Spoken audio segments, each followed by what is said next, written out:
Okay, this is Kraken. And this is where you would sign in. You click sign in. Get your two-factor shit. Do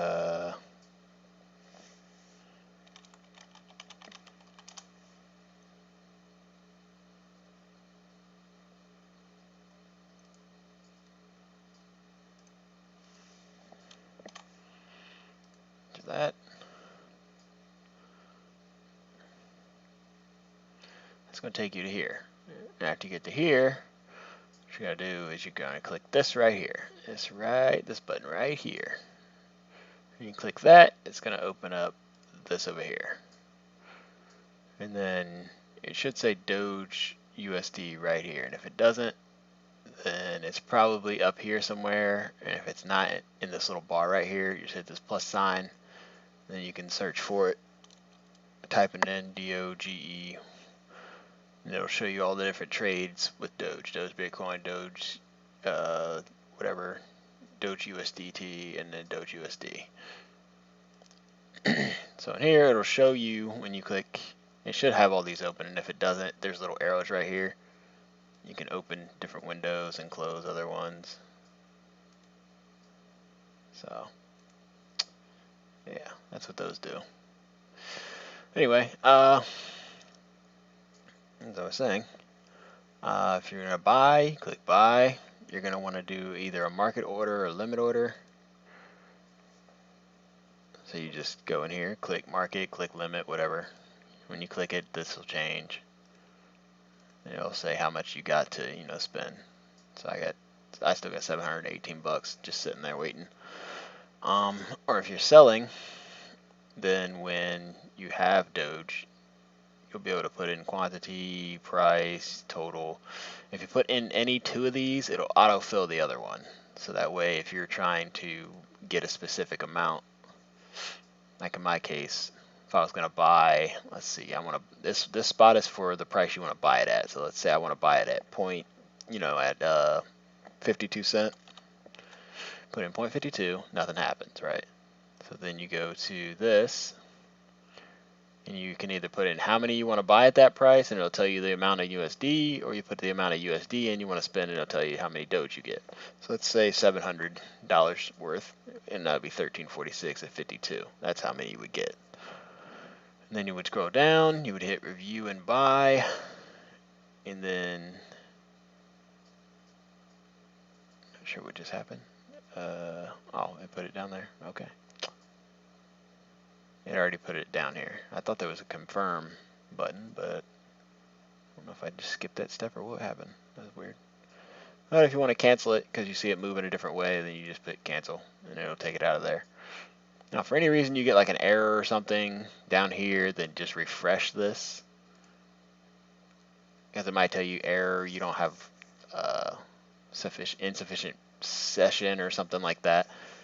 And you just refresh it, and it should bring you to, update everything. Or if you click X to cancel and then it stays down here, doesn't like take it off the screen, just do the same thing, refresh it.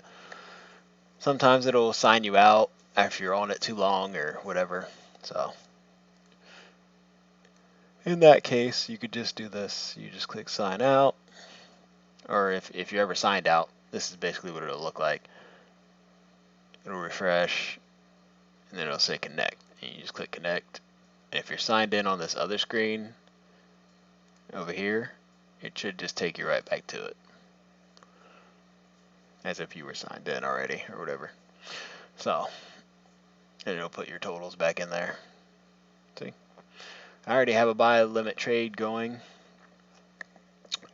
So if you're already, let's say you already own some, but you don't want to lose below a certain price, but you also don't want to sell right now, then what you can do is, I don't know why that looks like it's frozen.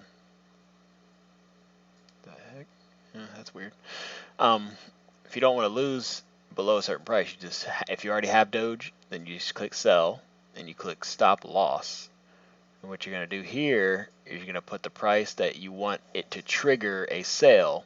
So let's say you want it to not, you don't want to lose much more than below point, you know, 5, let's say it's at 5.8, you don't want, if it goes below 0.56, you want to make sure you preserve some of the profit in case it, you know, tanks or something. You don't want to lose too much below where it's at right now, but you also don't want to cash out yet.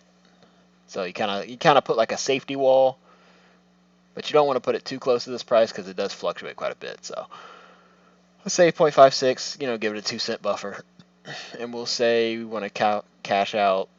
Let's pretend like I have that much, 7692 or whatever, which I don't actually have it yet, obviously. Then it will save you. It'll cash out when it hits. You know, you'll get 4,300 ish around that price, because when it hits this price is when it's going to trigger a sale. So if it shoots through that price, then it's going to trigger a sale, whatever the next price is after the trade that triggered it. So got to be careful with that too.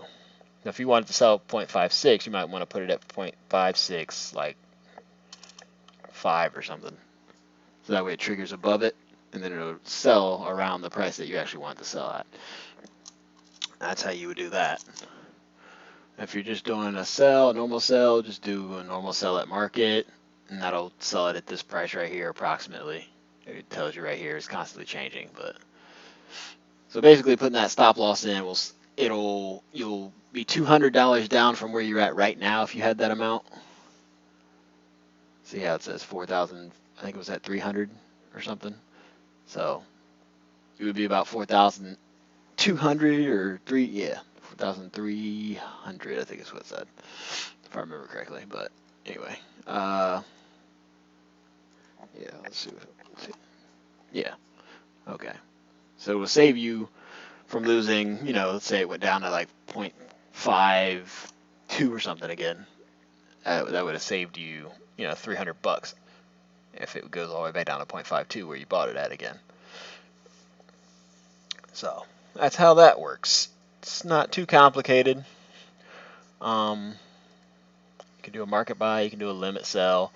So if it's going up and you're just, you know, the price you want to sell at is set in stone, kind of how I do some of mine, where if I'm trying to make 10% or 20% on whatever, approximately around that. Like if I buy at 5.2, then, you know, 10% would be 0.57, like right here. This would be 10% approximately, because, you know, 10% of 50 is 5, so yeah, just pretty easy.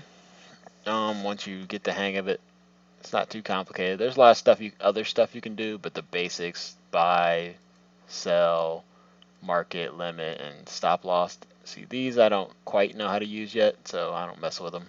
But market, limit, stop loss, you can make some pretty good money just, you know, watching the chart and looking at the trend, seeing what it's doing, and then just try and get in at the bottom, sell at the top. Really all you got to do. It's fairly simple. Oh, that's it.